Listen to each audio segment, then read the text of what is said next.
7 de setembro, uma data especial para o Brasil. Porém, no ano de 2020, as comemorações foram um pouco diferentes. Não tivemos o tradicional desfile cívico, e sim outras formas de comemoração, como vídeos com homenagem ao hino e também fotos com a bandeira, entre outros. Mas como essa data se tornou tão importante? E como o Brasil conquistou a sua independência? Será que foi a boa vontade de Portugal? E o quadro Independência ou Morte retrata realmente o que ocorreu naquele momento ou é uma mentira? E aí, tudo bem? Meu nome é Gilmar dos Santos e está começando mais um vídeo aqui no canal Gilmar Falou. Se você ainda não é inscrito, se inscreve, deixe seu like, ativa o sino das notificações, compartilha, comenta e feito isso, bora pro vídeo. O processo de independência do Brasil foi algo muito lento, afinal começou lá em 1807, quando Portugal estava sob ameaça da França.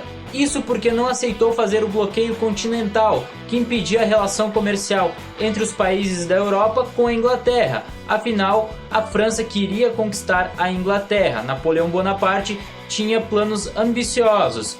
E como Portugal não acarretou essas medidas, ficou sujeito a ser conquistado ou invadido por Napoleão Bonaparte.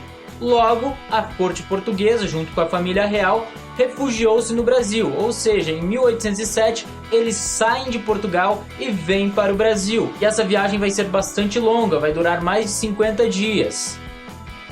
Muitas pessoas morrem no meio do caminho, têm doenças, as mulheres contraem piolho, têm que cortar os seus cabelos, dentre outras coisas horríveis que acontecem ao longo dessa jornada. E quando chegam no Brasil em 1808, uma das primeiras medidas realizadas por Dom João vai ser a abertura dos portos para as nações amigas. Então o Brasil deixa de ter aquela relação extremamente com Portugal, afinal o Brasil era colônia de Portugal e as relações comerciais eram apenas entre Brasil e Portugal, e agora também com outros países, principalmente com a Inglaterra. A partir desse momento vão ter algumas mudanças significativas para o Brasil.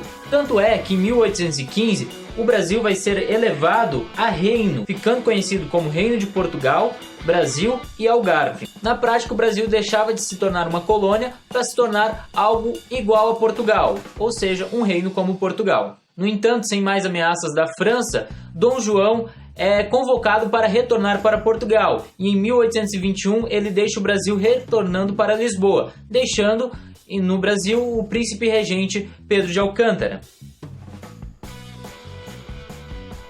Porém, mais tarde, Pedro também vai ser convocado para voltar a Portugal. No entanto, devido a pressões das elites no Brasil, ele acaba ficando, dizendo que se é a vontade do povo, ele fica. E esse dia ficou conhecido como o Dia do Fico, 9 de janeiro de 1822. E essa sua decisão não agradou nem um pouco Portugal, porque Portugal tinha interesse de continuar com o Brasil como colônia, explorando ele. E durante uma de suas viagens para São Paulo, Pedro acaba recebendo uma carta com algumas exigências de Portugal e também com uma decisão tomada por uma assembleia que foi convocada por Dona Leopoldina, que dizia que o Brasil se tornaria independente. Então a decisão de independência já estava tomada. Então, às margens do Riacho Ipiranga, ele declara o grito de independência, independência ou morte, tornando assim o Brasil um país independente.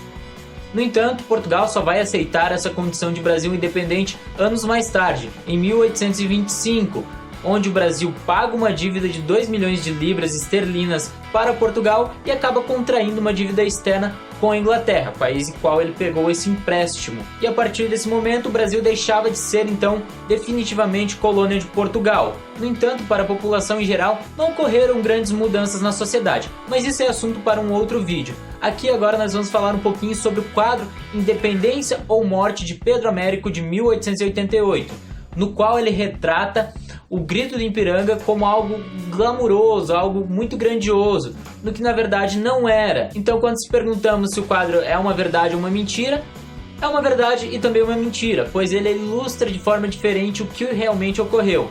Por exemplo, Dom Pedro e sua comitiva não estavam viajando a cavalo, pois naquele período as viagens eram longas e a estrada era muito ruim, muito montanhosa, então era preciso outro animal, como as mulas, por exemplo, que eram muito mais resistentes que os cavalos. Outra questão é a vestimenta, as roupas que eles estavam utilizando. Não eram tão galantes como retratado na imagem, e sim roupas muito mais rústicas. E outro ponto é a sua comitiva, ela não era tão numerosa assim, muito mais reduzida, com poucas pessoas viajando junto com ele. Então, esse quadro retrata de fato o que ocorreu, o grito do Ipiranga, a independência e tudo mais, mas de uma forma exagerada, de uma forma mais grandiosa, de uma forma mais idealizada, para agradar mais as elites. Então esse foi o vídeo de hoje, se você gostou já sabe, e até o próximo.